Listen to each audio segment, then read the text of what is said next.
नमस्कार। मेरा नाम धर्मेंद्र कुमार मीणा है और मैं राजकीय कन्या महाविद्यालय लालसोट में सहायक आचार्य के तौर पर भूगोल विषय पढ़ाता हूँ। आज के इस वीडियो में हम लोग मानव भूगोल के अंतर्गत पिग्मी जनजाति के बारे में विस्तार पूर्वक जानेंगे। तो पिग्मी जनजाति के बारे में विस्तार पूर्वक जानने के लिए हम लोग निम्न बिंदुओं की सहायता से पिग्मी जनजाति के बारे में जानकारी प्राप्त करेंगे। सबसे पहले हम उनके सामान्य परिचय की बात करते हैं। सामान्य परिचय की बात के अंतर्गत हम जानते हैं कि पिग्मी जनजाति मानव जाति के अत्यंत सरल लोग हैं। इन्हें प्राय सर्वाधिक आदिकालीन मानव माना जाता है। यह लोग कंदमूल, फल, पत्तियां, कीड़े मकोड़े खाकर अपना जीवन यापन करते हैं। आरंभिक विकासवादियों के द्वारा पिग्मी जनजाति के लोगों को पशुओं के अधिक निकट माना गया था। पिग्मी जनजातियों का मुख्य वर्ग उष्णकटिबंधीय अफ्रीका में निवास करता है। अफ्रीका महाद्वीप के पिग्मियों को पूर्वी, मध्य एवं पश्चिमी वर्गों में विभाजित किया जाता है। इसके पश्चात हम पिग्मी जनजाति के निवास क्षेत्र की बात करते हैं। पिग्मी जनजाति का निवास क्षेत्र प्रमुख रूप से अफ्रीका महाद्वीप के मध्यवर्ती भाग में अवस्थित कांगो देश में है, जहाँ से विषुवत रेखा गुजरती है और यहाँ पर सघन वनस्पति या ये कहें कि उष्णकटिबंधीय सदाबहार वनस्पति पाई जाती है। इसके अलावा पिग्मी जनजातियों के अनेक वर्ग भी अफ्रीका महाद्वीप में निवास करते हैं, जिनमें से बतवा और इसके अलावा तुत्सी, हुटू, इस प्रकार ये बोंगो, ये सभी पिग्मी जनजाति के ही उपवर्ग हैं या इनको इन क्षेत्रों में अलग अलग क्षेत्रों में इन नामों से जाना जाता है। बतवा, बोंगो, तुत्सी इत्यादि नामों से इसको जाना जाता है। बतवा वर्ग के पिग्मी मुख्य रूप से मछली मारने और पशुओं को पकड़ने पर निर्भर हैं। इसके अफ्रीका महाद्वीप के अतिरिक्त अमेजन बेसिन जो कहाँ पर अवस्थित है, ब्राज़ील, दक्षिणी अमेरिका में, के रेड इंडियंस, श्रीलंका के वैद्या, पापुआ न्यू गिनी देश एवं बोर्नियो के पूनन भी पिग्मी जनजाति के ही या पिग्मी जनजाति या पिग्मी प्रजाति से ही संबंधित हैं। जो अफ्रीका महाद्वीप में पिग्मी पाए जाते हैं उनके ही या उनसे संबंधित प्रजातियों के लोगों को श्रीलंका में वैद्या, अमेजन बेसिन में red Indians, Papua New Guinea एवं बोर्नियो में पूनन के नाम से जानते हैं। तो इस प्रकार से निवास क्षेत्र के तौर पर पिग्मी जनजाति का निवास क्षेत्र अफ्रीका महाद्वीप के मध्यवर्ती भाग में उष्णकटिबंधीय रिपब्लिक ऑफ कांगो देश में है, जहाँ से विषुवत रेखा गुजरती है। उसके पश्चात हम पिग्मी जनजाति के निवास क्षेत्र का वातावरण किस प्रकार का होता है उसके बारे में जानते हैं। पिग्मी लोगों के निवास क्षेत्र की जलवायु, जैसा कि पहले ही मैंने आप लोगों को बताया था कि पिग्मी जनजाति के निवास क्षेत्र से विषुवत रेखा गुजरती है, जिसके कारण वहाँ पर उष्णकटिबंधीय जलवायु पाई जाती है। अतः यहाँ पर उष्ण एवं आर्द्रता अधिक होती है।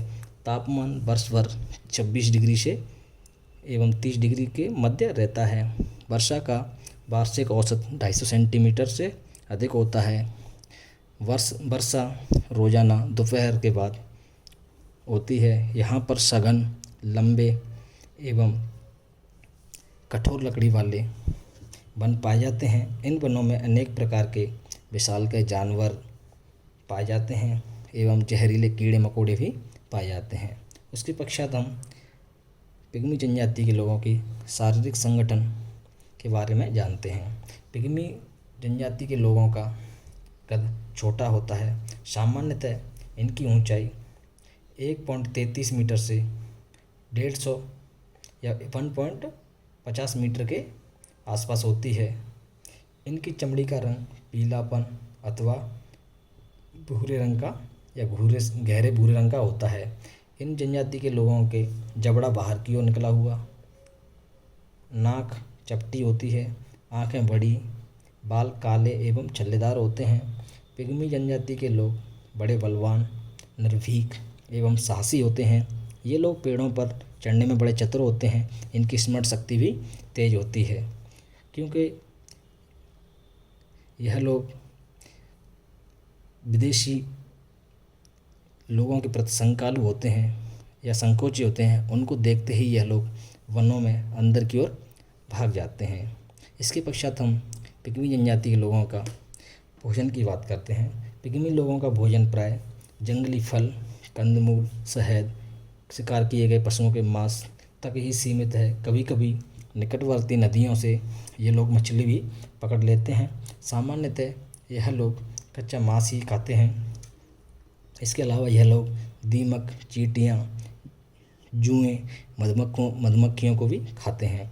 केले, कसावा इनके बहुत पसंद या ये कहेंगे बहुत पसंदीदा फल हैं। एक पिग्मी एक बार में 50 से 60 केले खा जाता है।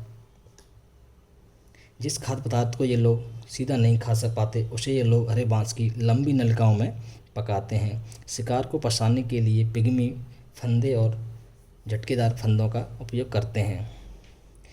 तो इस प्रकार से पिग्मी लोगों का प्रमुख भोजन कंदमूल या जंगली जो प्राप्त उत्पाद एवं मछली, इसके अलावा चींटियाँ, इस प्रकार ये सभी पिग्मियों का प्रमुख भोजन है। इसके बाद हम बात करते हैं शिकार एवं आखेट के बारे में। पिग्मी जनजाति के लोगों का मुख्य उद्यम पशुओं का शिकार करना तथा नदियों में मछलियाँ पकड़ना है। छोटे जीवों का शिकार प्राय अकेला व्यक्ति कर लेता है, किंतु हाथी जैसे विशालकाय जानवर का शिकार करने अनेक पिग्मी मिलकर जाते हैं। यह लोग वनों में गड्ढा खोद देते हैं और उस पर पेड़ पौधों की पत्तियां बिछा देते हैं। उसके बाद यह लोग शिकार को उस गड्ढे की तरफ धकेलते हैं। जब वह शिकार या वो जानवर जब उस गड्ढे में गिर जाता है तो यह लोग तीर, कमान या भालों की सहायता से उसको मार देते हैं। अनेक बार पशुओं की बोली भी ये लोग चतुराई से निकालते हैं और पशुओं को धोखा देकर उनका शिकार करते हैं, जिस कारण यह शिकारी जानवरों का तुरंत पता लगा लेते हैं, क्योंकि इनकी सूंघने की शक्ति अति तीव्र होती है। इसके अलावा हम बात करते हैं पिग्मी जनजाति के लोगों के वस्त्रों के बारे में। अत्यधिक आप लोगों को पता ही है कि पिग्मी जनजाति के लोगों का निवास क्षेत्र अत्यधिक आर्द्र एवं उच्च तापमान वाला है, जिसके कारण इन लोगों को अधिक वस्त्रों की आवश्यकता नहीं पड़ती है। अतएव ये लोग प्राय बिना वस्त्रों के ही रहते हैं। स्त्रियां और पुरुष केवल अपने जो प्राइवेट पार्ट्स होते हैं उनको ही ताड़ की पत्तियों या किसी वृक्ष की छाल से ढककर रहते हैं। शेष सारा शरीर बिल्कुल निर्वस्त्र रहता है। इसके अलावा स्त्रियां बांस के टुकड़े को चीर कर बनाई गई लंबे दांतों वाली कंघी भी रखती हैं। तो इस प्रकार पिग्मी जनजाति के लोग बहुत कम वस्त्र धारण करते हैं। उसके बाद हम बात करते हैं पिग्मी जनजाति के मकान या इनके घर किस प्रकार के होते हैं। पिग्मी जनजाति के लोग प्रमुख रूप से शिकार पर निर्भर रहते हैं, अतः यह लोग अस्थायी रूप से घर बनाकर रहते हैं, या ये कह सकते हैं हम कि यह लोग अपना स्थायी घर नहीं बनाते हैं। जंगली जीवों से सुरक्षा की दृष्टि से यह लोग अपनी झोंपड़ियों को वृक्षों पर बनाते हैं, जो पत्तों, घास, टहनियों या घास फूस से बनाई जाती है। इन पर चढ़ने के लिए बांस की लकड़ियों की सीढ़ी बनाई जाती है। पिग्मी लोग वनों को साफ कर अपनी झोंपड़ियों मधुमक्खी की छत्ते की भांति गोल बनाते हैं। झोंपड़ी का दरवाज़ा बहुत छोटा होता है, जिसमें हाथ पैर के बल रेंग कर अंदर जाना पड़ता है। ये झोंपड़ियाँ लकड़ी और टहनियों से बनाई जाती हैं, जिसमें हाथ पैरों के बल अंदर आसानी से जाया जा सके। झोंपड़ी के चारों ओर गड्ढा खोदकर उसमें विष बुझे या विष के लकड़ी के टुकड़े डाल दिए जाते हैं, ताकि शत्रु और जंगली जानवरों के आक्रमण से रक्षा हो सके। इसके बाद हम बात करते हैं पिग्मी जनजाति के लोगों के उपकरणों के बारे में, कि पिग्मी जनजाति के लोगों के शिकार करने या अन्य कार्यों के लिए उपकरण किस प्रकार के होते हैं। तो पिग्मी जनजाति के लोग शिकार करने के लिए विभिन्न प्रकार के भाले, तीर, कमान, मछलियाँ पकड़ने के लिए जाल, लकड़ी की टोकरियाँ, सब्जी पकाने के लिए बर्तन, जल भरने के लिए सूखी तुम्बियाँ, भूमि खोदने के लिए बैत की छड़ी और लकड़ी मुख्य औजार होते हैं। इसके बाद हम बात करते हैं पिग्मी जनजाति के लोगों के द्वारा किए जाने वाले व्यापार की। पिग्मी जनजाति के लोग अपने कृषक पड़ोसियों से मौन व्यापार करते हैं। यह लोग रात्रि के समय अपने निकटवर्ती बंटू कृषक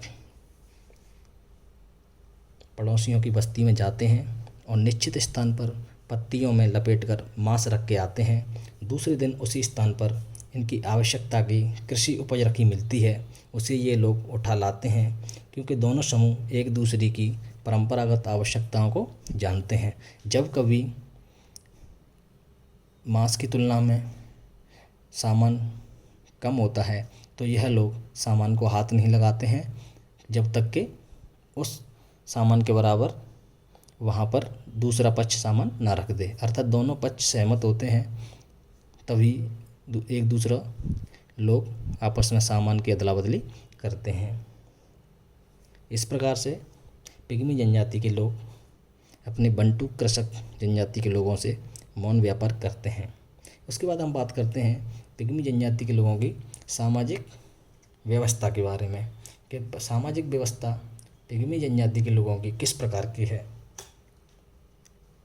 तो देखिए, आप लोग जानते ही हैं पिग्मी जनजाति के लोग घने जंगलों में निवास करते हैं और ये प्रकृति के अनुसार अपने आप को समायोजित करके रहते हैं। तो यह लोग प्रकृति से बहुत डरते हैं। भूत प्रेतों में इनका अंधविश्वास अधिक होता है। विभिन्न प्रकार के वृक्षों अथवा पत्थरों की ये लोग पूजा करते हैं। जादू टोना में भी इनका विश्वास होता है। सामाजिक व्यवस्था नाम की कोई व्यवस्था नहीं पाई जाती है। इन लोगों में नाचने गाने का बड़ा शौक़ होता है, इसीलिए यह लोग रात रात भर इनके नाच गाने चलते रहते हैं। यह लोग मिलकर गोल चक्कर में नाचते हैं। पिग्मियों की संस्कृति आदिकालीन अवस्था में है। यद्यपि इनमें ऊंची जन्म दर पाई जाती है, किंतु महामारियों के कारण जनसंख्या वृद्धि दर नहीं हो पाती है। महामारी इसीलिए अधिक फैलती है क्योंकि इनका निवास क्षेत्र विषुवत रेखीय क्षेत्र में पड़ता है, जहाँ पर अत्यधिक गर्मी, आर्द्रता के अलावा विभिन्न प्रकार के जहरीले कीड़े मकोड़े पाए जाते हैं, जिसके कारण इन लोगों को अनेक प्रकार की बीमारियां लग जाती हैं, जिसके कारण बच्चे जन्म के समय ही या 1-2 साल के अंदर ही मर जाते हैं, जिसके कारण इनकी जन्म दर अधिक नहीं पाई जाती है। वास्तविक रूप में पिग्मी जनजाति के लोग प्रकृति के दास होते हैं। स्त्रियां कठोर परिश्रम या मेहनत करती हैं तथा अर्चित पीड़ित रहती हैं। इस कारण से वे शारीरिक दृष्टि से कमज़ोर और उनमें जीवन शक्ति की कमी रहती है। पिग्मी जनजाति लोगों का जीवन परस्पर सहयोगशील नहीं होता, बल्कि परिवार अपनी आवश्यकताओं की पूर्ति में हमेशा लगा रहता है। तो इस प्रकार से इनकी कोई सामाजिक व्यवस्था नहीं होती है। इनका एक यही प्रमुख कार्य होता है कि अपनी जिस परिवार की ज़रूरत की आवश्यकताओं की जो चीज़ें हैं उनकी प्राप्ति में ही यह लोग अपना समय व्यतीत करते हैं। प्रकृति के दास होते हैं। अंधविश्वास चरम पर होता है। जन्म दर अधिक होती है, लेकिन मृत्यु दर भी जन्म दर की अपेक्षा अधिक होती है। इस प्रकार से पिग्मी जनजातियों की सामाजिक व्यवस्था होती है। इसके बाद सबसे अंत में हम बात करते हैं कि आधुनिक समाज से पिग्मी जनजाति के लोगों का संपर्क किस प्रकार का है। पिग्मी जनजाति के लोग बड़े ही संकालु किस्म के होते हैं। यह लोग बाहरी लोगों को देखकर घने जंगलों में भाग जाते हैं तथा उनसे संपर्क स्थापित नहीं करना चाहते, क्योंकि यह लोग उनसे डरते हैं। यह लोग सभ्य मनुष्यों को देखकर डर जाते हैं तथा उनके साथ परस्पर वार्तालाप भी नहीं करते हैं। पिग्मी जनजाति के लोग केवल अपने पड़ोसी बंटू से ही शांति व्यापार या साइलेंट या मौन व्यापार करते हैं, लेकिन इनका व्यापार भी दोनों के परस्पर विश्वास पर आधारित होता है, जिसमें पिग्मी और बंटू दोनों जाति के लोग आपस में मिल नहीं पाते हैं। केवल वस्तुएं ही निश्चित स्थान पर रखकर व्यापार किया जाता है, जिन्हें ये आपस में एक स्थान से उठाकर एक दूसरे ले जाते हैं, लेकिन लोगों का आपसी संपर्क कभी नहीं हो पाता। अर्थात आप लोगों को यहाँ समझना चाहिए कि देखिए किस प्रकार का मौन व्यापार है कि 2 लोग व्यापार कर रहे हैं, लेकिन एक दूसरे से कभी मिल नहीं पाते हैं। केवल अपने अपने सामान को एक निश्चित स्थान पर छोड़ देते हैं और जब दोनों आते हैं अलग अलग समय पर तो अपनी आवश्यकताओं की चीज़ों को उठाकर ले जाते हैं। अतः पिग्मी जनजाति के लोग बाहरी सभ्य और शिक्षित जातियों से संपर्क करना ही नहीं चाहते हैं। वे अपने कठोर और आलस भरे वातावरण में शिकार करके अपनी भोजन की आवश्यकताओं को पूर्ण करने में ही खुश रहते हैं। पिग्मी जनजाति के लोगों का जीवन बहुत ही कठोर है। इनके निवास क्षेत्र का वातावरण भी जीवन योग्य नहीं है। जीविकोपार्जन के साधनों में भी विभिन्न जंगली जानवरों के अतिरिक्त अन्य संसाधनों का अभाव पाया जाता है। सघन वनों के कारण तथा अति उष्ण व आर्द्र जलवायु के कारण इनके पास कृषि योग्य भूमि का अभाव पाया जाता है। अतः पिग्मी जाति एक साहसी, निर्भीक, निडर एवं बाहरी लोगों से ना संपर्क साधने वाली जनजाति है, जो ऐसे कठोर प्राकृतिक वातावरण में भी अपना जीवन यापन कर रही है। तो आज के इस वीडियो में विभिन्न बिंदुओं की सहायता से हमने पिग्मी जनजाति के बारे में जाना। तो उम्मीद करता हूँ कि आप लोगों को पिग्मी जनजाति के बारे में जानकारी प्राप्त हुई होगी। धन्यवाद।